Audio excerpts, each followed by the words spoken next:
Alright, I'm going to try and real quickly go through pretty much everything that you would need to know about this game. I mean, obviously there's probably way more than I can think of off the top of my head about what you should know, but here we go.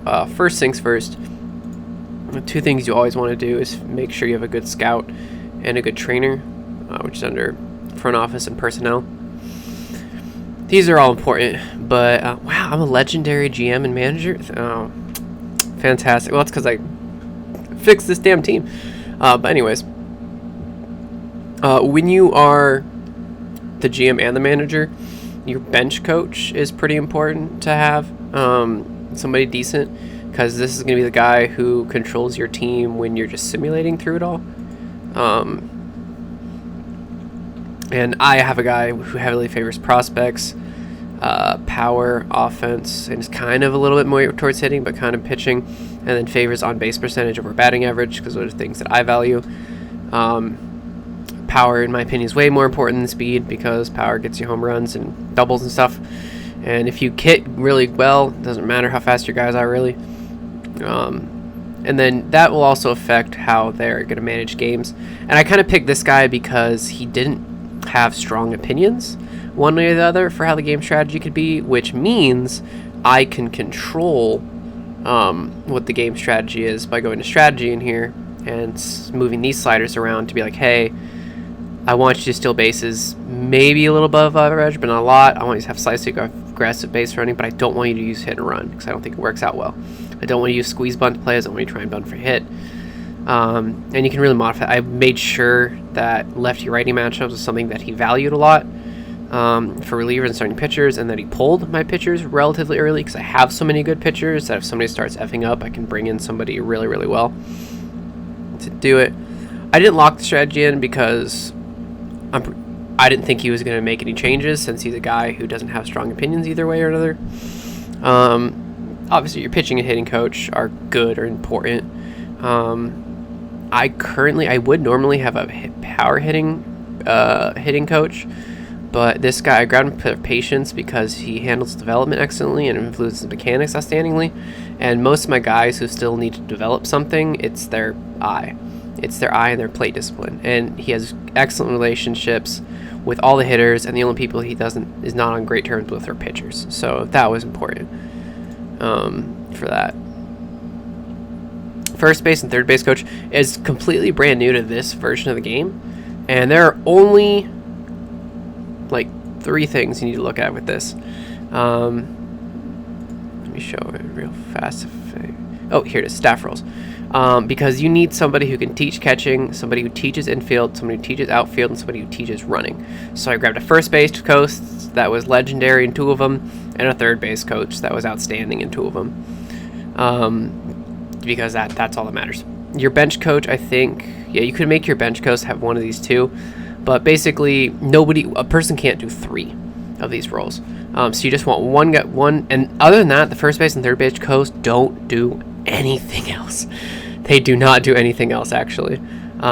So you just need somebody who can teach 2 of these in legendary or outstanding mode, and then another guy who can do the other 2. And these 2 are the most important: your scouting director and your team trainer. Team trainer, just get this guy. Just get Rick Jameson. He is the man. He is the man, and it's because he has legendary prevent arm injuries. And that is the most devastating injury you can suffer in this game. That's the one that'll knock players out for an entire season plus. Versus other ones which typically aren't that bad.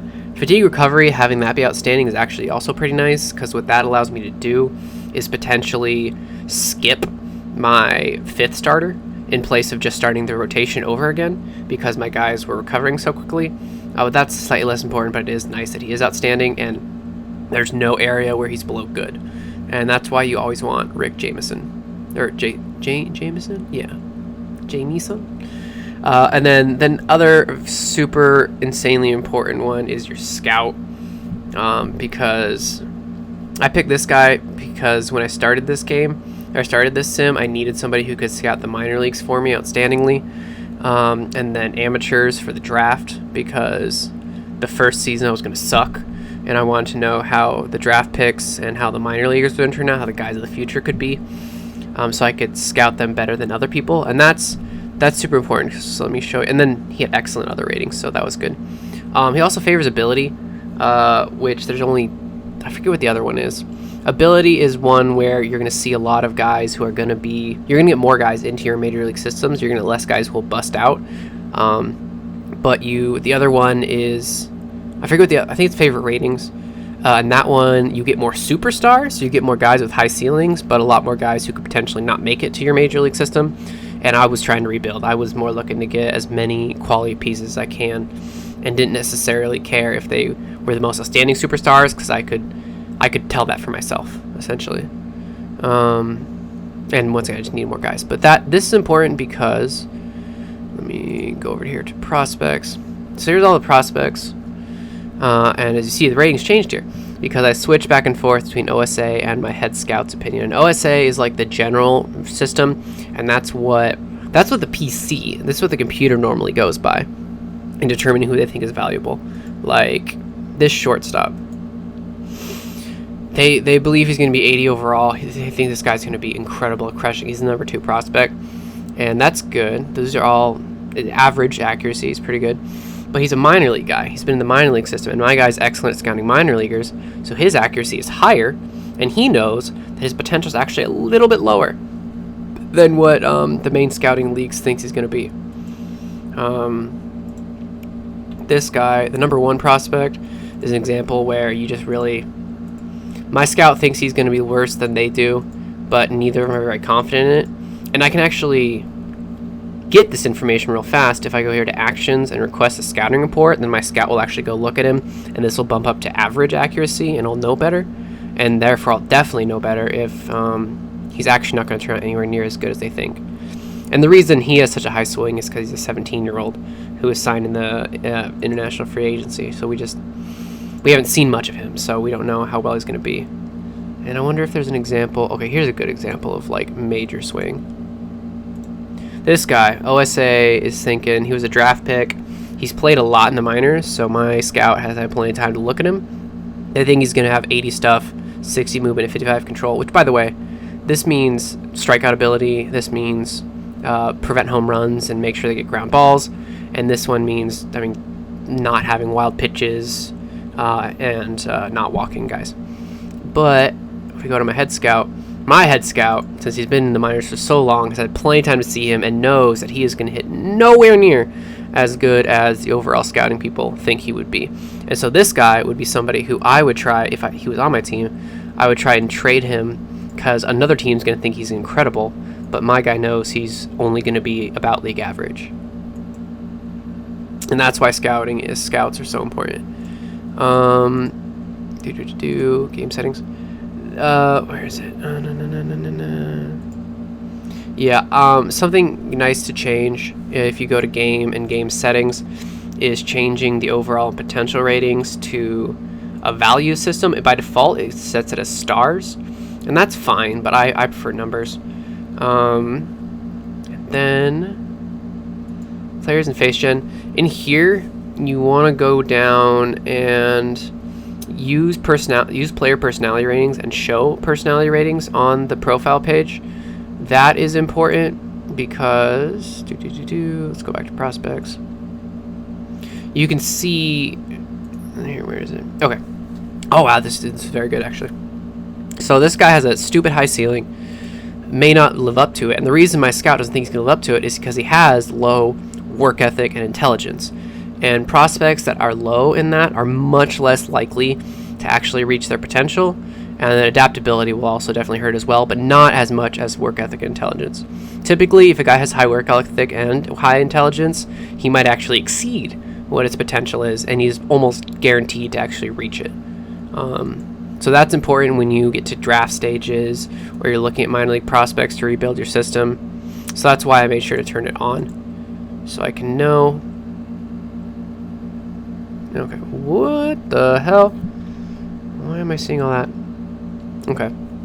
And then the other important thing I would say to do is change the batter aging speed and the pitcher aging speed to just 800, because Otherwise, you get guys that hit like 32 and all of a sudden start becoming completely useless, which is kind of realistic to Major League Baseball, but players don't become completely useless at 32.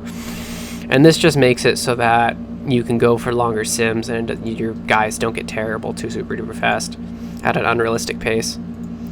Oh, and then also in league settings, I just think there's a different one in here. Yeah, you could get to it another way.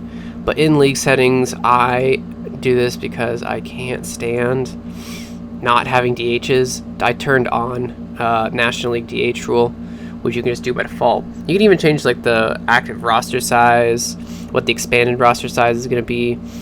I turned off that modified extra innings rules just so extra innings would be normal. And then I also changed the reliever minimum batter face from 3 to 1 because I really like the idea of having lefty or righty specialists that you bring in only to pitch against lefties and righties and then just get them out after one guy, because I typically always make myself have super stacked bullpens. Yeah, super stacked bullpens is what I tend to do. That's about all of that is important there. In here, let's see, it's pretty important that you, I mean, of course you set your starting rotation, that's not need to be explained. Bullpen setups, you can do this right here, both in your pitching and your lineups. You can go here to actions and ask the bench coach to just make your staff or make your bullpen and assign these roles to them. As I got more picky on these roles, I didn't want them to do that, so I used this guy as a stopper as opposed to a closer because he is an insanely good pitcher, especially he strikes out guys like nuts. And he's always done well for me, and he has the highest stamina in my bullpen. He's got a 40 stamina, which means you can easily pitch 2 innings, and he can be that. And then I have both my setup guys, one lefty guy, one righty guy, and then secondary closers, and having them come in the 7th or later, because this guy will probably come in the 8th or later. And I always do that. I have my 3 middle relievers, and then the best middle reliever, I make him my high leverage guy. These 2 middle relievers also have they have 40 stamina and 35 stamina, so I made them secondary long relievers because I don't have a set long reliever. I don't have a guy who is like a 50 stamina guy who should be a starting pitcher. 40 is basically the bare minimum of a guy you can have theoretically be a starting pitcher, but I don't think you should go anywhere below 50 in that for a starter. But if you have, actually this is why this guy's so important and why he is where he is, because I did trade for him and he was a starting pitcher originally, but when you change somebody to when they have to have 3 good pitches to be a starting pitcher, and he had obviously 3 good pitches, one of them's kind of weaker, but he had 2 legendary pitches. And when they have stuff like that, they make more sense as relievers, because you see if he's a starting pitcher, he actually has 65 stuff, but if we switch him to a reliever, it improves by 15, which is crazy because normally that only bumps up by about like 5. But that's why he is our stopper. That's why we have him where we have him. And the other guys, like this guy is here because if you go to his ratings and his splits, he has insane righty splits and just weak lefty ratings. And then that's obviously our lefty pitcher is the opposite of that. Surprise, surprise, imagine that. Let's see. It's pretty important that normally I have a 3rd backup for basically every position that I have, but this is, I mean, you can figure out how lineup works. I gotta explain that one. What I typically like to do is once I set the depth charts, you can go in and copy your depth charts and then go to versus lefties and then paste it. Actually, I need to do that right now because I don't have a backup on lefties. Okay, yeah, so copy the depth chart, paste the depth chart. Cool. That allows you to get around that. Defensive sub is also an interesting spot because I like to have a guy who's a good hitter with the backup being very good defensively and defensively sub out. And actually, I forgot to do that with my catcher. This is actually very important too. For catchers, catcher ability is more important than catcher arm. Catcher arm just prevents stealing, obviously, but catcher ability makes the pitchers pitch better because they call the pitches better. They throw better pitches in better times, and that minimizes your pass balls and wild pitches. So I have a catcher who's a decent hitter, who I should probably get into what those ratings mean. And then a guy who's just insane as catcher ability as my backup that I realized I forgot to make him also the defensive sub. Whoops. Yeah, he's my defensive sub as well. And then real quick, the ratings, contact, that's pretty straightforward, how likely is he to make contact with the ball. Gap power is basically if he makes contact with the ball, how likely is he to hit it where there's not players. Home run ability, guess, I bet you can guess what that one is. Eye and discipline is both his ability to walk, but also his ability to wait for a slightly better pitch. Like, this will influence his home run power actually a little bit, because this will make it so if he sees the first pitch and it is a strike, but it's like at the knees, he won't swing at it, he'll wait for a better pitch. And then avoid Ks is pretty straightforward too. That just makes sure that, like, if he has 2 out or 2 balls, or if he has 2 strikes, he's not gonna let that ball go by him, and he's not gonna, if they have both these up, then he definitely just won't, he's not gonna swing it back. God, what I'm trying to say, he's just not gonna strike out as much. Obviously that's what that means. Is there anything else important here? I mean, speed's kind of important. Base running is kind of important. Actually, base running is more important than speed, because then he won't be dumb on the base pass if he has good base running. And then, real quick, first base is a position where defensive stats matter the least, obviously. Second base is the position where I believe, if I remember correctly, range, I think, is the most important one there.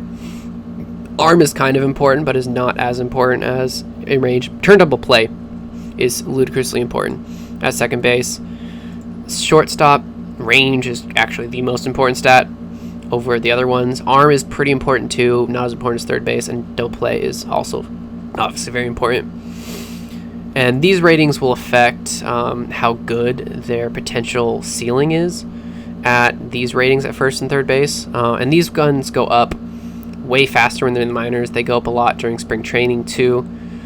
So like in spring training, make sure that you put your guys, if you're trying to get a guy to learn a new position or get way better at a position, make sure they're playing that over their primary position you want them to do. But this is an example. He has third base, basically the only thing that matters is the arm, because even though he is pretty bad in all these other areas, he still is 50 league average at third base defense just because he has a 70 arm.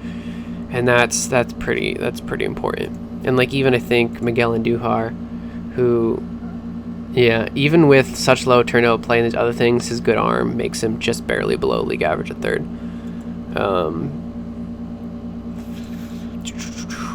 The most important defensive positions to make sure that they're rated really well is catcher, shortstop, and center field. That'll get you the most amount of wins.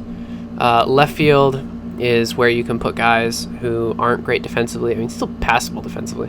And obviously the arm. The arm is probably the most important in left field. Range can be weak and it's fine. Center field, it's the opposite. Range is the most important thing. And at this point, I don't have a great center fielder right now. But as you can see, even though he's well above average in most of these ratings, he's still only rated 50 in center because his range is only a 60. Like, center field is really where you want a guy whose range is like 65 or higher. Right field, arm is obviously the most important thing there.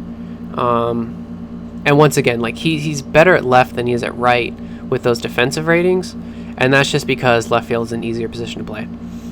So you can be a lot better at it with weaker stats.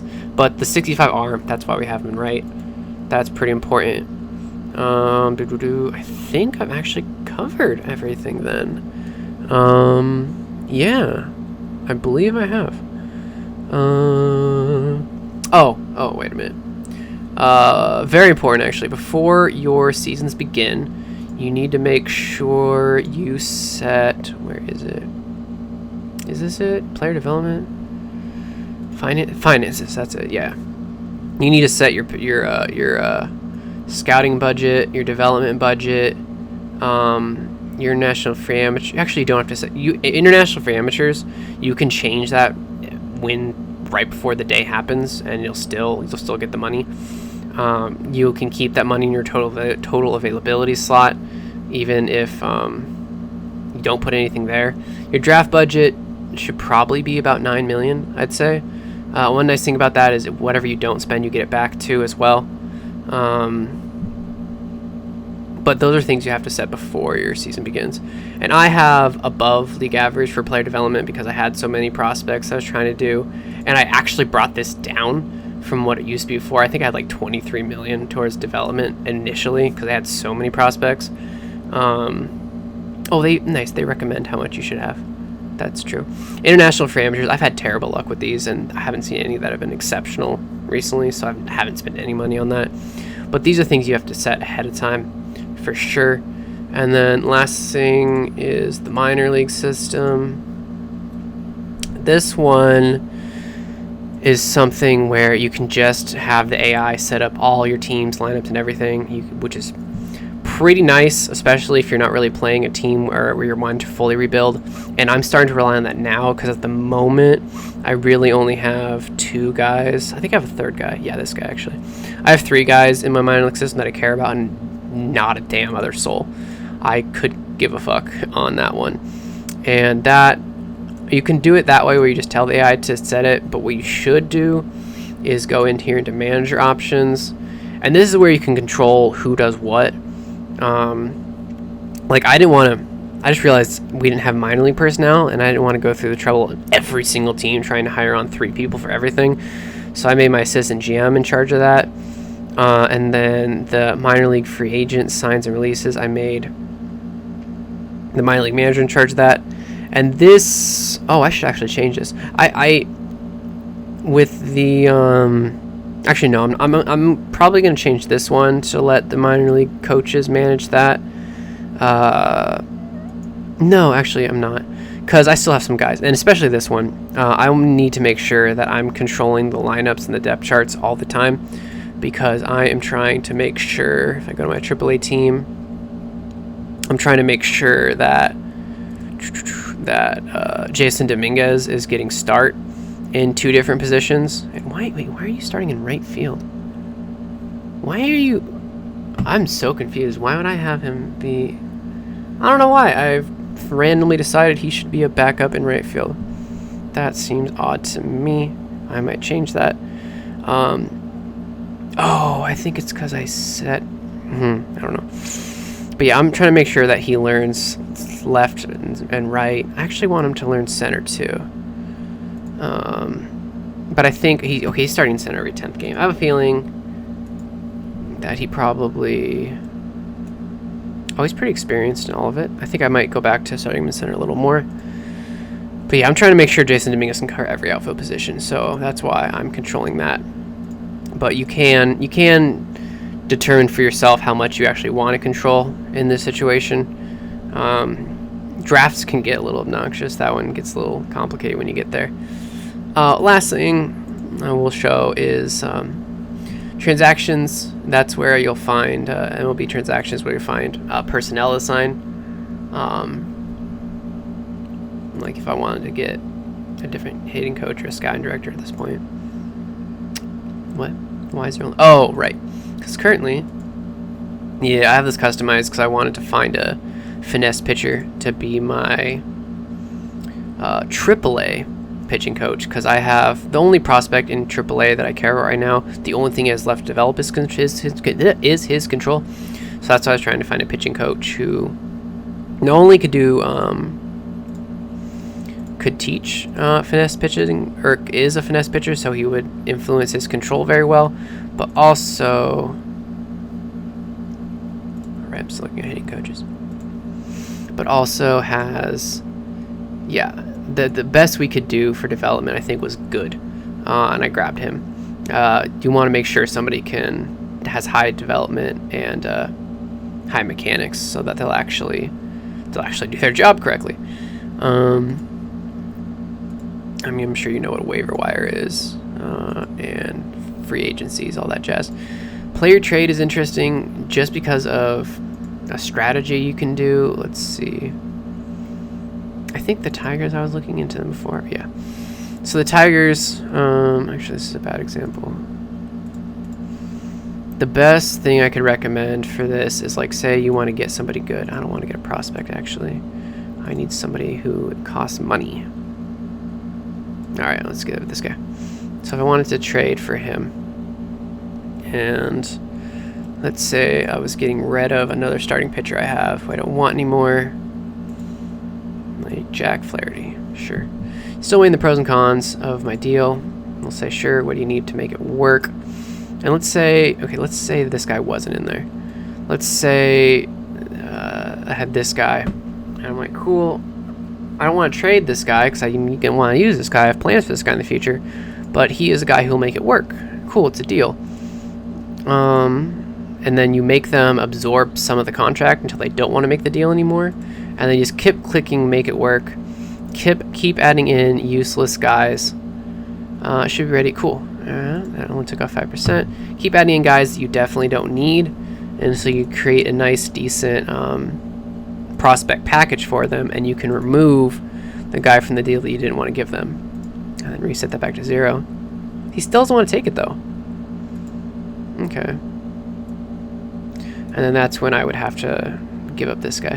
Who, I mean, this is for the sake of the example, I went longer. But they were definitely willing to take this guy from the beginning, it looks like.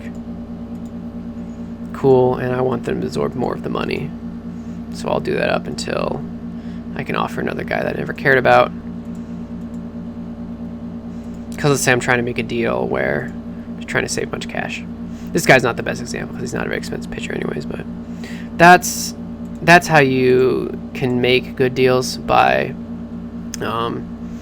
putting up the guys you're willing to trade for them, a respectable piece you're willing to trade for them, asking who they need to make it work, putting in just a guy you're not actually wanting to trade, and then making them retain salary until you can build up a bunch of useless guys that you're never going to use. And I think you can only go up to 5 guys per trade. One other nice thing I noticed about this is once you have a trade set up and you are trying to debate which, like, say I'm trying to move this guy out and I get 3 different trades together that they're willing to go for him. If you switch back and forth between, apparently I was looking to getting back Kyle Lewis again. But if you switch back and forth between the teams in the player trade thing, it will show you what they're willing to give up. Another thing I'd say was probably actually important to do too. I mean, the trading block's nice too, because that's where you can see guys that you could actually get for pretty cheap. This is how I replaced my third base this year twice, because I had really bad third basemen all year long actually. But the trading block's nice because that'll see pieces that you can get for relatively cheap. And then team needs is also pretty good to do, because like what I did, I made my team needs be starting pitchers specifically, but really all positions and all people who are playing in the minor league. And that makes it so that when you shop a player around through here, when you shop a player around just to see, hey, who will you give me for him, and I want prospects of whatever position I want, that will make it so that when you shop a player, it'll show at the top, hey, here's the players that are offered that meet the needs, so you don't have to go through everybody. You can just kind of look at the top. It's nice to go through everybody because then you can see who you can get. I'm not going to do a shop trade example though, because players know when you shop them around and they start to get a little upset about it, and I have nobody I'm really looking to give up right now, so I don't want to make my players upset at me. But yeah, this is also kind of neat. The prospect pipeline you can do just by your team, so you can see how good your prospects are, and then you can switch back and forth between OSA and your scout. Typically your scout knows your own players way better than other players do, other teams do. Jason Dominguez is only the 275th prospect now. He has unfortunately lost some power. That's a shame. But it looks like my scout knows him better. Yeah, my scout knows him way better. Okay. So OSA thinks he's going to be way worse than he actually is going to pan out for me, so that's good. But yeah, that's about it. That's all the important stuff I'd say for now. And I mean, I guess another thing I would say is when you're offering contracts and extensions to people, this is a bad example because he is on a contract for a long time. Who is somebody who's about to not be? Yeah. If you offer contracts, extensions to people, almost always go less than what they're wanting from you, because most of the time you can actually get them for cheaper. Definitely though, I made this mistake before. if you have a guy who's like trying for a 1-year deal on a certain dollar amount, and you're like, what if I give you a 2-year deal on a higher dollar amount? They will then immediately be like, oh, you're willing to give me that much money? And then they'll cut it back down to a 1-year deal at the higher dollar amount, and that'll F you up a little bit. Even if you're like, I'll give you this much this year and way more second year, they're like, oh, you're willing to even give me that much? And then they all of a sudden they want that much in the first year. And that sucks. That really sucks when it happens to you. But yeah, I think that's everything. No, it's not everything. Another important part is the front offices and the salaries page. That's where you can see how much money you're going to have to give up for people, and who's costing you a lot and who's costing you a lot in the long term. What salaries you've had to retain in trades and stuff. How much people are estimated to make an arbitration. If you do well, this is fun. If you do really well, owners increase your budgets over the year. That's really nice. Yeah, my budgets have been going up every single year because I've done so well these seasons. This is important too. In the finances spot, you can change your ticket prices, and that's pretty important. That'll show you how much revenue you're actually making per game. When you increase your ticket prices, obviously less people come, but if you trade for players that are super popular, your fan interest skyrockets, and then you can get away with raising the ticket prices every year. And that's something that is it's listed here, how well they are, how popular they are nationally, how popular they are locally, which is obviously how popular will they be in your group of people. And the locally one is obviously the more important one, because they'll be playing for you, obviously. And obviously, look at Soto, extremely popular, extremely popular, as they should be. And when you trade the guys that are well liked away, your fan interest goes down, and you unfortunately make less money, and then now your total money available drops. That's annoying. This is also an important part of the differentiation between free agent money and extension money. Extension money is how much money you will have basically for next year, and then free agency money is how much you have for this year, including the upcoming free agency pool of players. If I understand correctly, though, if you don't spend this money on free agencies, then you can get it back for extensions. But by that point, anybody that you needed to extend by the end of the year, or else they were going to go to free agency, does just go to free agency.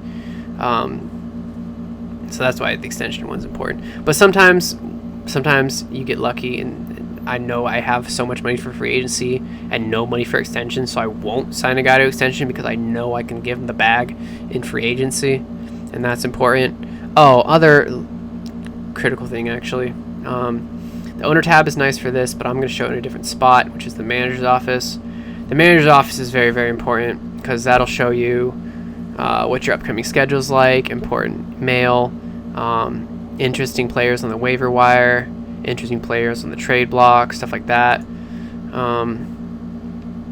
Players are still waiting. Yeah, so there's some players who are pending on some offers. I've offered them. But very importantly is where you have your team goals. And these are things that you need to make sure happen, or else you may not get hired on back for next season. Typically, if you get at least 2 of them, they'll be cool with that. Yeah, you can only actually do 2 of them, and they'll still be cool with it. For example, this one, I signed an extension because my owner wanted him, but I know I'm gonna trade him away because he's not that necessary of a piece for me, and I want to try and get a starting pitching prospect that I can have for cheap, so I can start signing these other guys that I really, really want to longer contracts like Soto. Soto, fortunately, I just locked him up again, but he's obviously very expensive because he's Juan Soto. And I think that's about everything. Oh, no, that's not everything. This is actually very, very important too. When you go to play, you can do it multiple ways. If you click this checkbox, it just autoplays until tomorrow. Same thing if you go to play and you do finish today, that'll just autoplay till tomorrow. These ones I don't work well for me. I kind of ignore that stuff because what you really want to do is this autoplay to either a set date, to just one forward 1 week, forward 1 month. I see nobody would ever do forward 1 year, because what happens is if something important happens, like you get a trade offer or an injury happens or something happens, it'll stop the sim. So typically, even if you try simming forward a full month, you won't actually go that far. I like to just sim forward weeks at a time, so I keep an eye on who's doing what, who's doing good, if I want to move my rotation or lineups around. And another cool thing is, at least during the season, there's more of this, and during the off season, this is actually very important. But you can autoplay to set events like the International Free Agency Draft or the free agency filings or arbitration, stuff like that. Arbitration, I'd like to be able to show it right now, but I obviously am nowhere near that. When you go to arbitration, it's just a screen and it has the names of the players, and then over here is like how much you are offering them, and you do have to submit the offer. And there's players like if you definitely don't want them, you just reduce that to 0, so you don't have to pay them the cash. And there'll be a spot down here where you can do the qualifying offers, which are nice if, say, you got a guy that you definitely don't want to give anywhere near that amount of money he wants. You can just offer him a qualifying offer, or a guy that you definitely know won't take it. You can offer the qualifying offer, and then when they say no, you get another draft pick on the next year, and that's pretty cool. This is also cool too. Who's hot and who's not, which is interesting. Oh man, this guy's a good player for us, and he's not hot right now. That sucks. This guy has actually not been a very good pitcher for us at all, but he's been hot the last 4 games. That's pretty cool. Pitching's kind of cool. Rotation, you can make it strict, but sometimes use the highest rested, or just always use the highest rested. The highest rested one is nice if you have a bunch of pitchers that are all about as good as the other ones. It doesn't really matter the order they go in. But yeah, I think that's about everything. I'm sure this video has been a bit long, but I think that's about everything that you need to know about the game. A couple things I forgot about. I should probably add on. In here, team page info. Info is pretty important. That'll tell you how approximately you did against lefty starting pitching, against righty starting pitching, 1-run games and extra inning games, road versus home, how each month played out. Like, for example, I had my worst month was June, but my best month was September. Where you ranked offensively in the AL for most things. Like, we actually didn't give as many hits or extra base hits compared to everything else, which we were damn near first, almost every offensive metric. And we were first in pretty much every pitching metric that you could have except for allowing walks. And defensively, we were okay, but not the best. And base running was our weakest aspect, which is fine. You can always have base running be your weakest aspect when you're smacking the ball with everything else. And then standings. Specifically expanded standings. That's the most interesting part. That's where you see that we had a plus 319 run differential. We crushed it.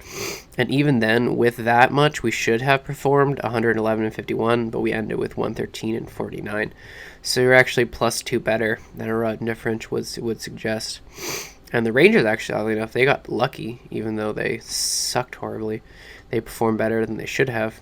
And the Marlins, both were terrible and were unlucky. And I'm sure the Dodgers had by far the best. And they actually underperformed what their run differential would suggest, which is annoying. I have a feeling I'm going to face them in the playoffs or in the World Series. I might lose again to them, but whatever. Yeah, those are 2 other nice things that you can check up on your team, see where your strengths are, see where your weaknesses are, see what you can improve on as the seasons progress. One other thing I should mention: if you go to your manager thing and then player search and shortlist, then player search. Actually, hold on, shortlist. Shortlist is pretty nice, because I can get, for like very early on in the trade, I was getting together a list of all the players that I was interested in as replacement for Kyle Seager. And then very on like who was I looking at in the free agency to maybe replace my DH. But those are nice because you can obviously make a short list of players you're interested in. But player search is good because obviously you can see who's the best players that you could potentially trade for. And then very importantly, like say I wanted a starter and I wanted to make sure I had somebody with like incredible stuff. Incredible strikeout. I could go to filter and customize and then add on this filter. Like recently I was looking for relievers who were just very, very good overall, just like a middle reliever who wouldn't have any weaknesses. So I grabbed every metric you can get, their stuff versus lefties, and their stuff versus righties, and looked for a guy who was 55 in all of those. And that's how I was able to get my guy who is currently actually not even a middle reliever, he's actually my setup man. This guy, who is just overall great with no weaknesses. And it was somebody I was using to replace another guy who was about the same, no weaknesses, but was costing me like $16 million, whereas this guy would only cost $1 million. So yeah, filters is going to be super important, because you can get really deep in those. You can get any aspect of their pitching ratings, stats that they have. I think the pitching ratings and the batting ratings are probably the most important ones, with general being nice for, where is it, league level? Not short, but just league level, because that's when you can look for just guys in AAA, is at most AAA, and get guys who don't have major league contracts yet, or at the very least are in AAA on league minimum contracts, for like when you want to rebuild or something like that. Or you can sort it by just major league levels, so you're only looking at guys who are going to play for you. Typically, you don't need that, because if you sort by actual, not potential, but pitching rating, if you sort by how well they are right now, you're basically just going to get guys in the majors. But yeah, that's another important thing. Filters.